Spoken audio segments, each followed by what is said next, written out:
Welcome back to the channel. My name is Matthias. So it has been about 6 months. The last video that I uploaded got 0 views because I guess I talked about things that YouTube didn't like. It was about the use of party drugs and how I didn't understand the culture around it. And so I'll leave that there. Go check out the video. I think it's interesting. And today we're going to talk about something totally different. We're going to talk about Ethiopia.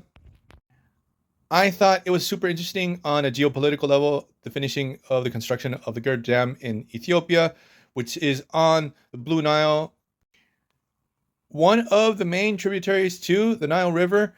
And this river passes through Sudan and Egypt.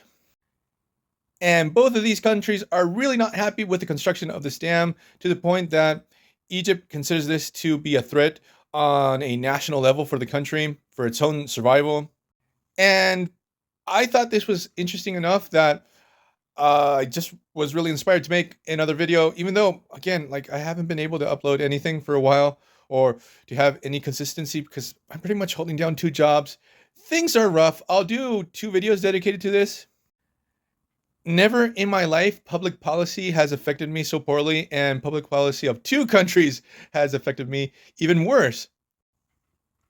So last week, the Prime Minister of Ethiopia, that for the life of me, I can't remember his name. Like, give me 1 second. His name is Abiy Ahmed Ali, announces that they have finished the construction of the GERD Dam. I'm not sure when it's going to be operational, if it was already operational at that moment or not.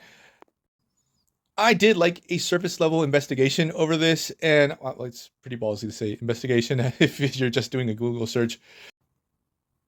To get information that's not just surface level from Ethiopia, it's not easy. Like, you have to dedicate a lot of time to that. So the basic idea behind this particular dam, that again, it's a mega dam, it seems to be like a game changer for Ethiopia. It's going to be able to double its capacity for generation of electricity. The dam itself seems to be like a badge of pride for all Ethiopians, like at least that's how they sell it. But as I mentioned earlier, this is a major problem for Sudan and Egypt. They've been protesting ever since they announced this project. They are really worried about it. Like, obviously, the access to water is a super big deal, and they're afraid that Ethiopia is going to use this to leverage power and to try to coerce Sudan and Egypt for, like, they never established for why, but just the fact that they can control the water, I would understand why they're nervous. And the thing is, like I have 0 issues against Ethiopia. I think it's an incredible country. I would love to travel there. Personally, I would put Ethiopia in this informal categorization that I have of it being a porcupine country. Like, it doesn't get along with any of its neighbors, or most of them. It's not very well viewed in its own neighborhood. Like, it has problems with Sudan, with Egypt. It has like this potential conflict that's always brewing with Eritrea. They're like very on and off with Somalia. I'm not sure what's the situation with Djibouti. Also, we had the whole conflict within Ethiopia itself in the Afar region. And also, we had the whole conflict with the Tigray region. So things are sort of like complicated in that neighborhood. Now, the Prime Minister of Ethiopia establishes this is going to be a net positive for everyone. Like, the name GERD Dam really means the Grand Ethiopian Renaissance Dam. I really wonder within their plans how much of this electricity that they're going to generate they're going to be able to sell off to their neighbors, and that would be super positive for everyone around.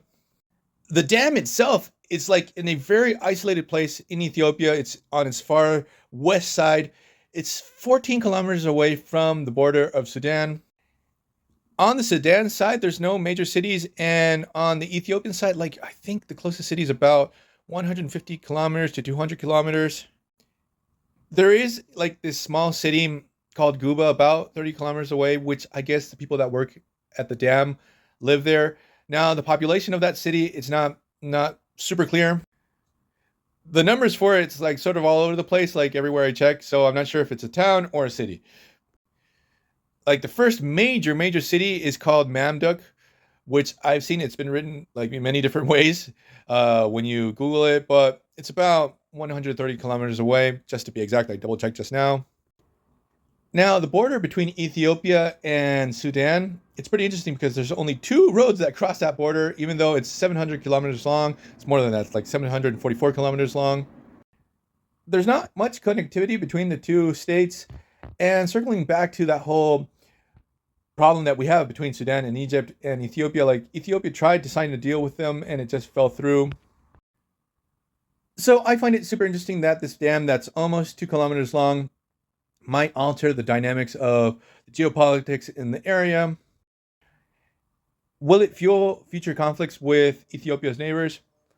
I hope not. Will it be a net positive for Ethiopia and for others? We have to see too. It seems that Ethiopia, even though they built this dam, they need to invest a lot in infrastructure to get the electricity to the cities in the first place. So, in general, that part of Africa seems to be like the most interesting part to it that I've been always intrigued with. So, I'm going to keep an eye out on it. So, we're going to leave this video here. I hope you guys liked it. See you guys next time. Bye.